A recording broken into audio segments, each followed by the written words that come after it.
Hello, everyone, and welcome to this very special webinar program. This is Blue Talk, brought to you by DuPont. And this is a special discussion brought to you to share a coffee with us if it's in the morning, or maybe perhaps a different beverage if you're having an afternoon right now. I am Kimberly Kupecki, and I am the Global Leader of Sustainability, Advocacy, and Communications for DuPont Water Solutions. Today with me, it's a very personal discussion. As today I have Paul and Hans, we'll talk about the possibilities for optimizing water with a Brave Blue World. And this is a discussion of the Brave Blue World documentary, which enables us to picture how humanity is adopting new technologies and innovation to rethink how we manage water. It's a very optimistic story. And this webinar is a way to celebrate also a very recent milestone that the Brave Blue World documentary is now available on Netflix. So after this webinar, you will all receive an email with a direct link, so you can stream it yourself, or you can certainly go on your own platform. I'll get back to the speakers' introductions in just a moment, but before that, I want to make sure that you're aware of all the tools available to you during this webinar and kind of, a little bit of housekeeping. So you can access all the resources in the bottom of your screen. There's a number of tabs there. So if you click on the colored icon, you can resize, you can move things around in terms of how you want your screen to look. So there's some customization options there. You can use the purple Q&A box, and please do that to the left of my video window at any time to send your question to the panelists and to talk with the webinar producers if you're having any technical issues. And if for any reason you have difficulties to see the slides, the best way to kind of heal everything is to refresh your browser. And that does work pretty effectively for having issues. So now back to really why we're all here together today. So it's my honor to present today's panelists. And we have Paul O'Callaghan, CEO of BlueTech Research. Paul founded BlueTech Research in 2011 to support innovation. Paul's latest project, Brave Blue World, the topic of our conversation, is designed to increase awareness of existing solutions to the water crisis. He co-produced the documentary that has attracted support from a host of A-list celebrities. And then we have Hans Buchholz, Environmental Compliance, Water, Wastewater, Biodiversity at L'Oreal. So we're very happy to have Hans with us today. He also plays an important part in the documentary. He's focused on the development of concepts and projects that are combining business, economic, and environmental protection in a holistic manner. So before we jump into our conversation, which I'm very excited about, we wanted to just do a quick poll, very simple. Just want to know if folks on the line have seen the film yet. I suspect a number of you haven't had the chance, but we'd like to get a sense of folks and if they have had the opportunity to watch the film or still yet to be watched. So I'll give that just a moment for people to fill that out. One of the simpler poll questions I've seen.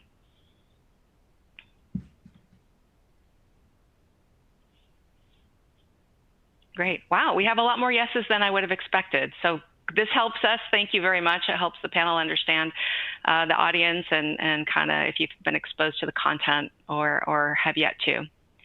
Well, great. Well, thanks very much. So what I'm going to do right now is, Paul, I would like to invite you to just share some opening remarks. Hans, I'll do the same with you afterwards, but please take 5 or so minutes and sort of, give us your perspective, please. Sure. Thank you very much, Kimberly. I guess the origin story for the documentary, many people may wonder, how did it come about that all of us came to be involved with producing a film? It's a little bit unusual from the day-to-day. I could trace the origins. A number of years ago, I got a call from the Discovery series, or Discovery Channel. And they were doing a series on innovations of all sorts, medical innovations, biotechnology, and one episode was on water. And I remember the call because I don't often get a call from the Discovery Channel. So it stuck out in my mind, and they said, we'd love to come and film a water technology. So I said, absolutely, I'd be delighted to help you. and they filmed it and they produced it, and it was exceptionally engaging. And I remember thinking, you can make this really cool and really exciting if you do it right. And throughout the course of, I guess, all of our work in water, we're always working with new technologies, innovations, problems, and solving those problems. And yet a lot of what the public hear about water is more the negativity, more of the doom and gloom, alarmism, and that can create a sense of despondency where people feel, what can we do? And yet there was an alternative story that was out there to be told. And the reason that we felt it was important to tell the story is that you need people to get connected with water. And I had observed that if you travel to certain parts of the world, water really clicks. For example, Singapore, the Netherlands, Israel, where people really value water and they connect with it. And the idea was if we could tell these stories that would become lighthouses, and that's an image and a metaphor we use in the film, that you can look as a source of example for an alternative way of solving the problem, it could motivate people and get them engaged. So that was only an idea. And I was in a workshop with the Water Environment Federation, and we talked about communication and the importance of communication. And I worked with a team of people to come up with an outline for the documentary, which we shared then with DuPont, who very quickly on the back of a 5-page PDF document said, we're in. And then Hans Buchholz and the team at L'Oreal said, look, we'd love to support this. And then Suez and Xylem and Aqualia. And this almost never happens where large corporations take this type of risk. And it truly was uncharted territory. When we began, we didn't know that we would be filming in Mexico with Hans. We've got, funny memories of riding around in Uber cabs trying to find our way into the square and losing your sunglasses, I recall. Yeah. And Kimberly, when we went to Tarragona, we didn't know that we would be going on to India. We discovered those stories through the process of making the film.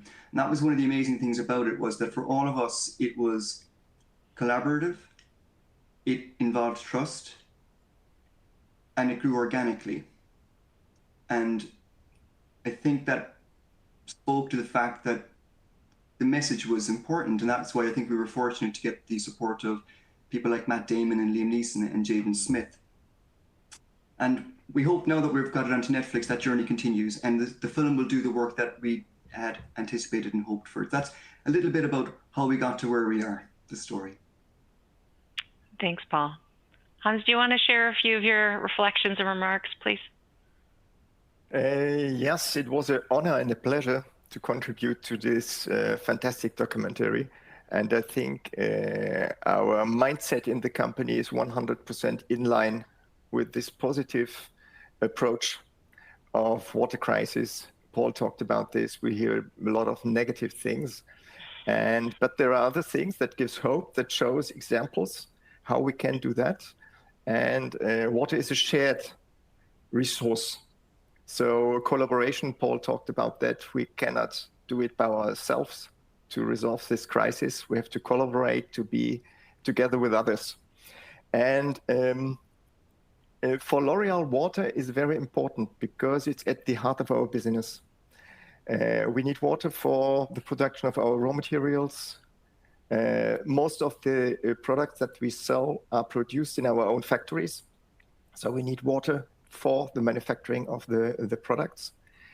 And at the end, the consumer needs water to apply our products. So our business depends on sustainable access to water. And we have launched in 2013 our Sharing Beauty with All sustainable program. And there were set a lot of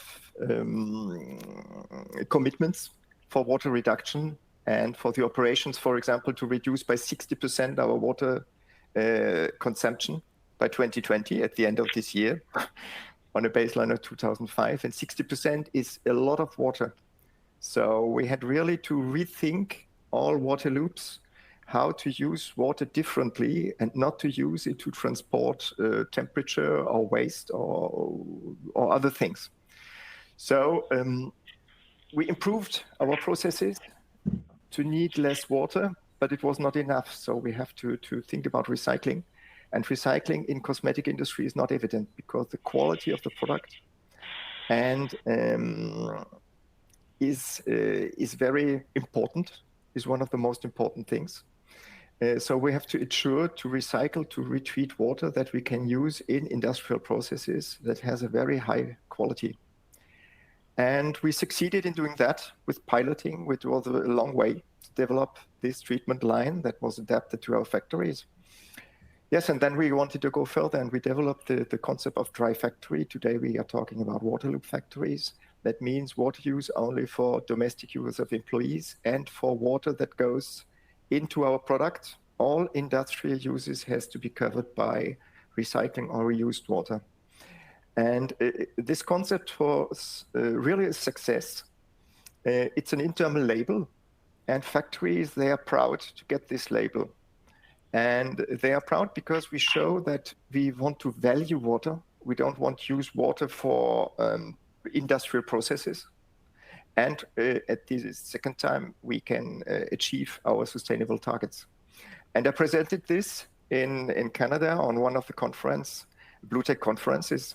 And I think this was the point where Paul asked us to contribute, and we were happy to do that and to share our experience with this concept. Great. Thanks, Hans. So I'll just get into some questions here, and this can be dynamic. But Paul, I'll start with you. Can you help characterize the impact of Brave Blue World thus far and really what you're hoping for going forward? Well, I think we've all been overwhelmed by what we've been able to achieve together with the film. I think it's probably exceeded our expectations. I certainly, for my own part, knew nothing about filmmaking. I knew a lot about water, but this was all new territory. It's been fantastic to see people getting excited about the journey. I think the very fact that we were traveling all over the world last year got attention, and it created some positive energy around what was happening in the space. We were very fortunate that was last year, not this year. Equally, now that we have it on a global platform, such as Netflix, we're already beginning to see the impact, messages coming from all over the world, from children as young as 8 years of age, watch this and watch it again and find they can engage with, and that's fantastic. So we're bridging outside of water to people who maybe are non-experts. They haven't really thought about this too much before. And we would love to think that school children, college students would embrace this. And that was one of the things Liam Neeson said. He said, look, every child, every college student should see this film. So I think there's a tremendous role for it in learning, because if we can engage with people, particularly early on in their careers, but at any stage, we can just get people to think differently and motivated and provide them a cause to action. Great, thanks. And Hans, for you, I mean, the collaboration came through very clearly in the film, and I suspect that collaboration has been really important for you to drive this dry factory, kind of transformation in L'Oreal. Can you talk a little about the importance of collaboration and if anything has changed in that space? Are you working with different partners? Are you working differently with your partners? Are expectations different? Yes, collaboration is key to improve, and on different levels. I think collaboration on site level with local stakeholders, to be aware where we are operating, what is our impact on local water resources, and to work together with local stakeholders to share perhaps also water. There's one factory, they are producing from time to time too much water, though they share it with the local urban heating system. So to enter in really a circular approach in the area. So this is collaboration. We need collaboration with our suppliers for example, for the treatment technologies. We want to go more in sustainable treatment technologies. And so we have to collaborate with suppliers to develop these technologies or application of existing technologies. and then collaboration between companies, between our suppliers, how to improve their performance. And we are engaging our suppliers to report to the CDP supply chain program.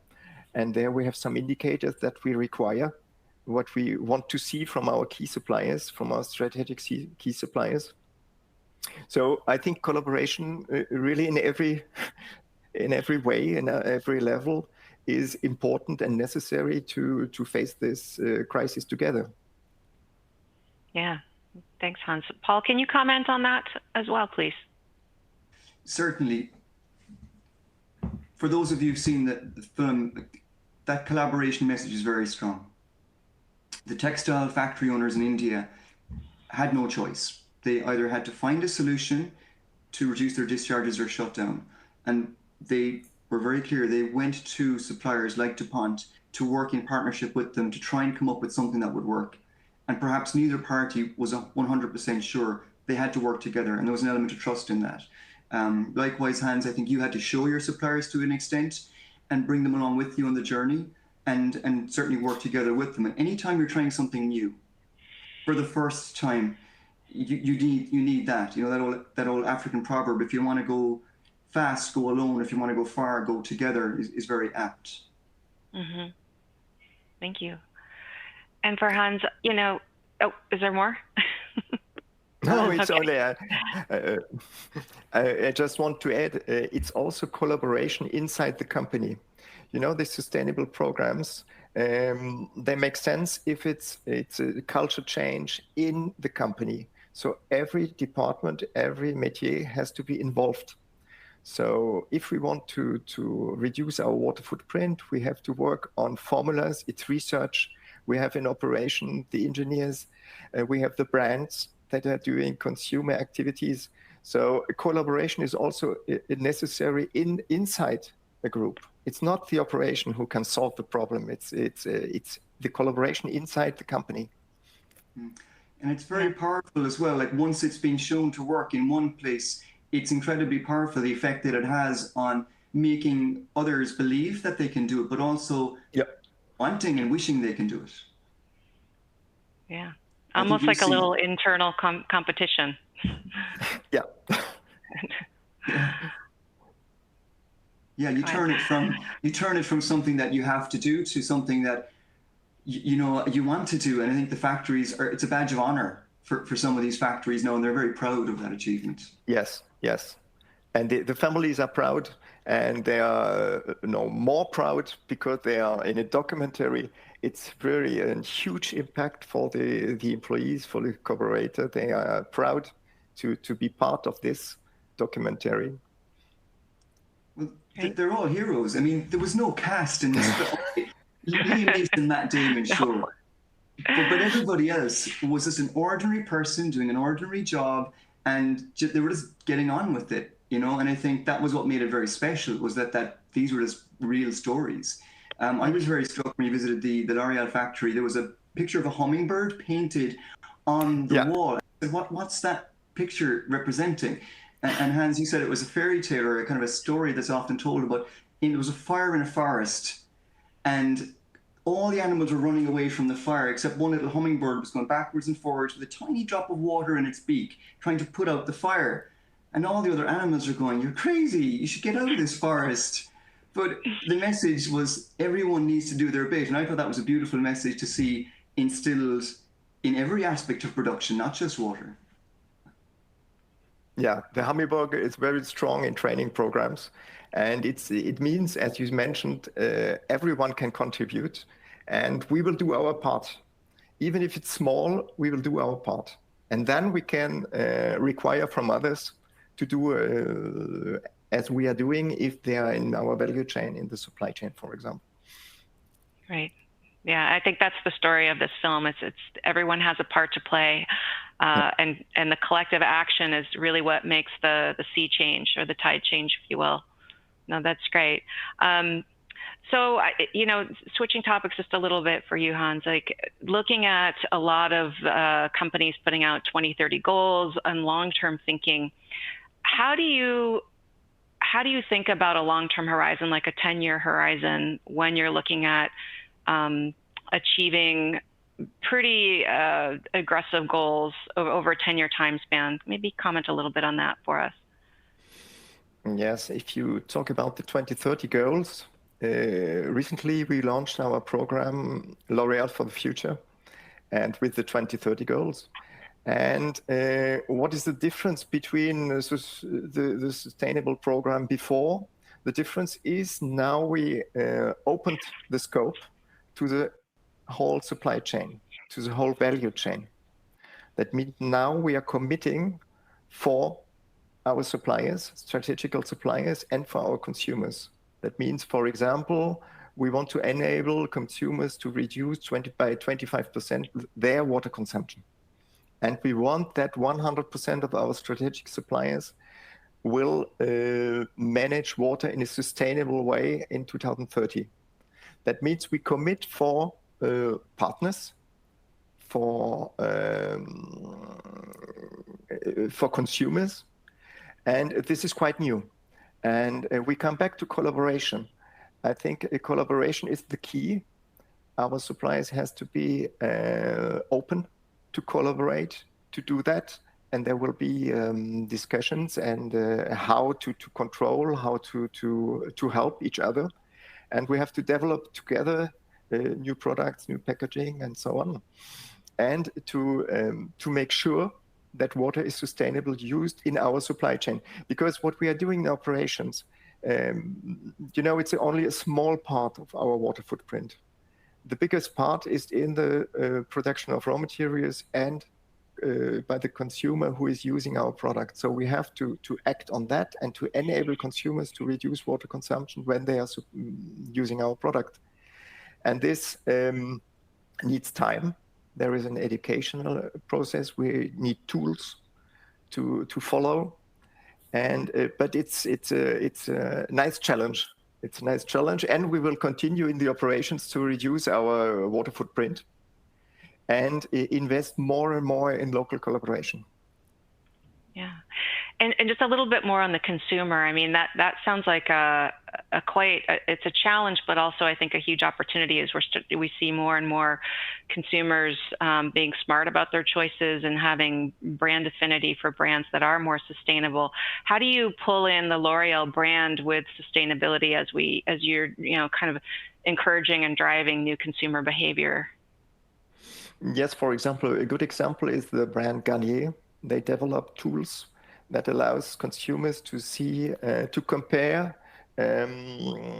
It's a product labeling, a different label as you know it from electrical devices with A, B, C, D, E. So they can compare what is the sustainable index of a product compared to another. And then they can see where it is produced. Where is it, for example, a Waterloo factory? And so the key is to give information and to be transparent. To be transparent and then to allow the consumer to do sustainable choices. And this is very different. It depends on the brand, how they are proceeding. But all the companies involved and all the brands will do their part.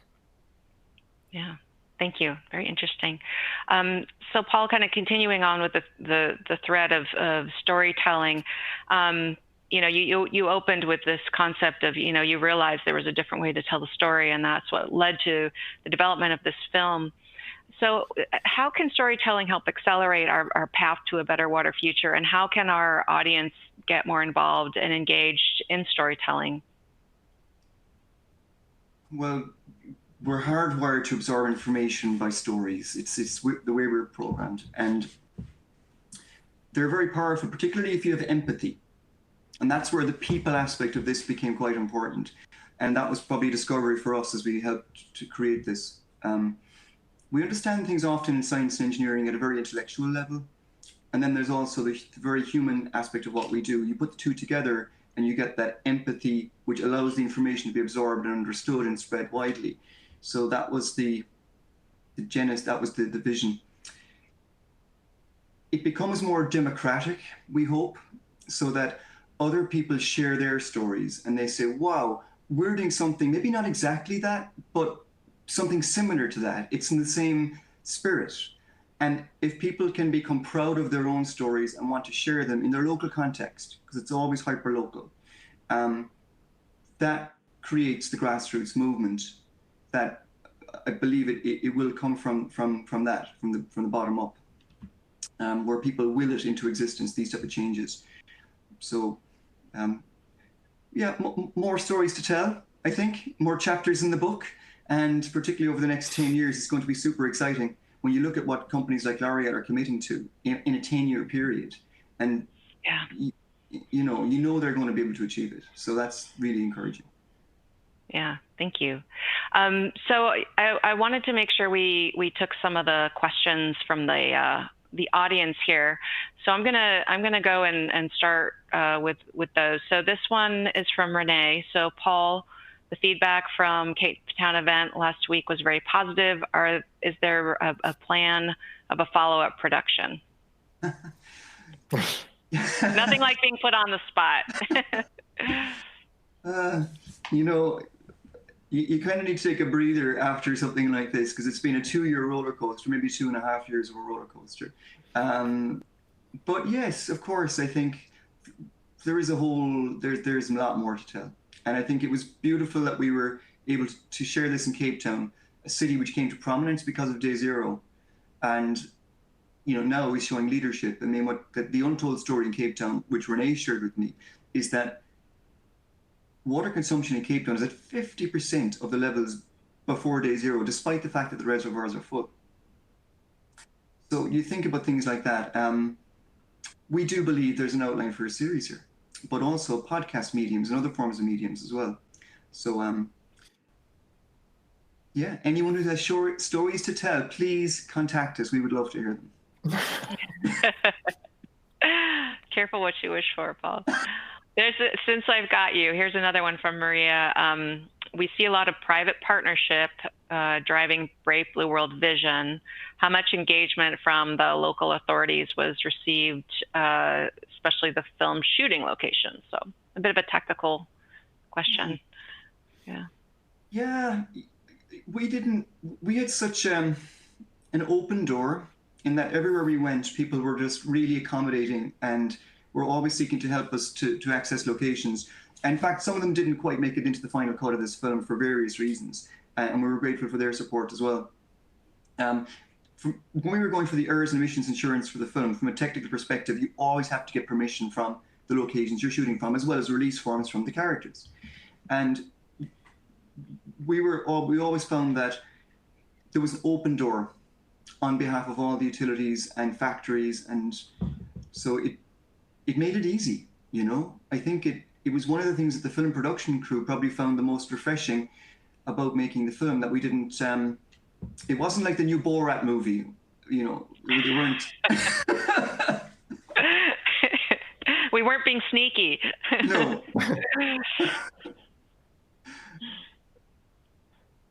We weren't trying to do something undercover or appear somewhere we weren't meant to be. So that probably helped. Yeah, no fake mustaches or anything like that.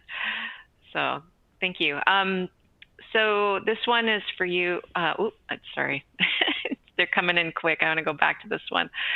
From Carla to Hans. Is it possible to recycle water 100%? Does the industry believe in this possibility? And what technologies should be invented? Or is it more about affordability? So a lot to unpack there. If you could address that one. Yes, but I think the first question, is it possible to recycle 100%? I think with technologies that are now available, it's not possible to have 100% recycling. It's because if you talk about wastewater, I think in some areas perhaps you will achieve nearly 100%, but there will be always some losses. And this is the challenge: how to increase the recycling rate as much as you can, but to avoid that you use too much energy and you create a waste, or you use a lot of chemicals. That means there is a choice to do about the recycling rate. And but for us, in our vision, 100% is not possible. You can reuse and recycle 100%, but not a closed loop. In a factory, I think a 100% closed loop is not feasible today. Okay. Thank you. I'm going to grab this next one for you, Paul. So Andrew asks, you mentioned, and the movie shows water being valued highly in places like Singapore, Israel, the Netherlands. Why do you think there's a larger disconnect in other developed nations, and what needs to happen to change the mindset of those places in the long term? Well, if you think about why, in those three examples, why it's valuable there, there are very clear reasons. And I think for companies like DuPont, L'Oreal, and others, you also see this when you operate in Italy or Spain or Mexico or Russia. It is a different local context. In Singapore, it's security. There's a little bit of political tension between Malaysia and Singapore historically, and that creates a certain awareness around water. Of course, what we have seen is that it's more often a source of collaboration than it is of conflict. Yes, it can create tensions, but it does lead often more times to collaboration. Singapore's situation was unique in that regard, but they started really early. Like one of the things we did when we were researching and on site, my colleague Aoife Kelleher went to the National Archives of Singapore, and we were tipped off to do this by somebody. And we looked at all the water images going back to the 1980s, and they were on billboards on the sides of buildings telling people 20, 30 years ago about the value of water. They've been working on it a long time. Israel as a nation, when it became independent and had to grow food in the desert, fundamentally kibbutzes led to drip irrigation. Like it's in the fabric of people. The Netherlands, they're underwater, and every Dutch person has grown up with that story about someone that put their thumb in a dike and saved the Netherlands from being overwhelmed. So there are different reasons why it's context specific, but increasingly now, if we go to Orange County, California, or Mexico City, or other parts of the world, Cape Town, Chennai in India, it's coming closer and closer and closer to home. And even if it's not right on your doorstep, you're becoming more aware of it because it could affect the brands you're consuming or the products you buy. So, and of course, I think COVID-19 in some extent has made the planet feel smaller because we understand how interconnected everything is. And that is a very strong message around water, which I think could help to bridge that gap between different places which value water differently. Yeah. Paul, do you think this documentary is even more relevant with the pandemic that we're all, as a world, dealing with? Well, I mean, I think the backdrop against which all these stories are told is climate change, droughts, urbanization, increasing wealth, increasing consumption of water, and all of those issues are still there. To some extent, COVID-19 has been an accelerator for certain other trends. It has put a spotlight, as we know, on water as personal protective equipment. The fact that what we're encouraged to do is very difficult to do if you're living in Nairobi, to continually wash your hands. It's, you know, so I think to that extent, it's been a positive. It's put a spotlight onto the value and the necessity of water from a health perspective. Great, not to mention the sewer epidemiology, that people are now understanding that you can get an awful lot of health data regarding the spread of the virus by looking at water. I'm seeing more and more news reports using wastewater to show kind of where we're seeing the spikes. So I find that quite interesting, yeah, as a predictor. Okay, we have time for a couple more. So I think this could be for either or both of you. So Matt asks, what are the expectations to push the water management agenda beyond the water industry, especially now that the documentary is available at Netflix? So how do we get out of our bubble? I think this was the whole point of it, right, Paul? Yeah, we do tend to talk in an echo chamber, a very nice echo chamber, but breaking outside to get other people together is key. Policy, technology, finance.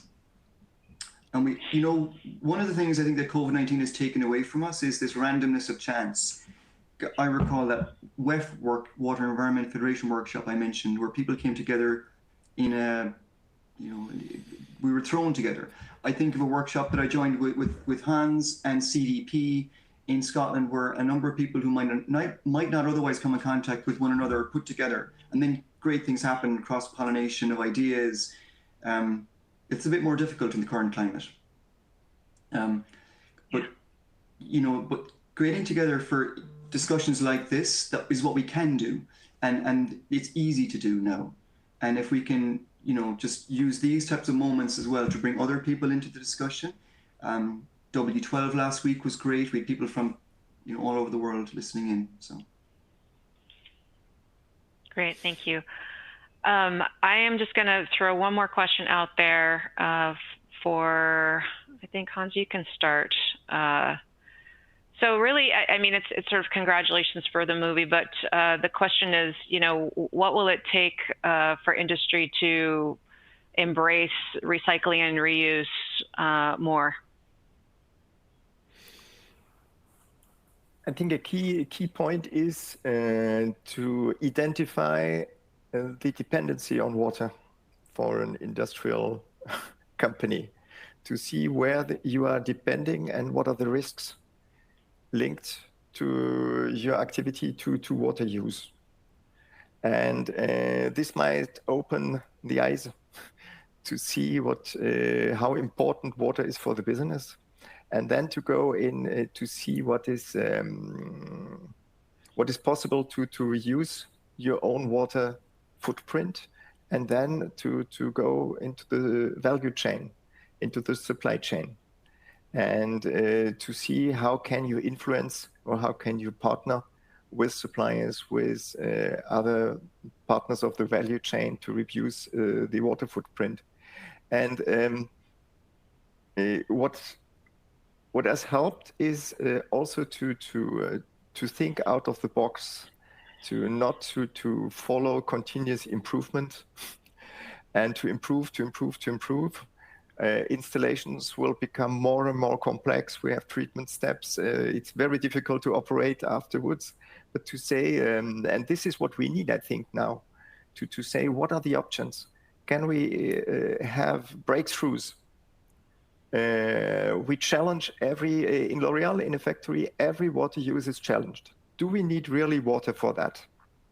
And this helps to understand the importance of water, where it's very important, and then to change the mind where you can do really breakthroughs, change of mindset, and you break out of this continuous improvement.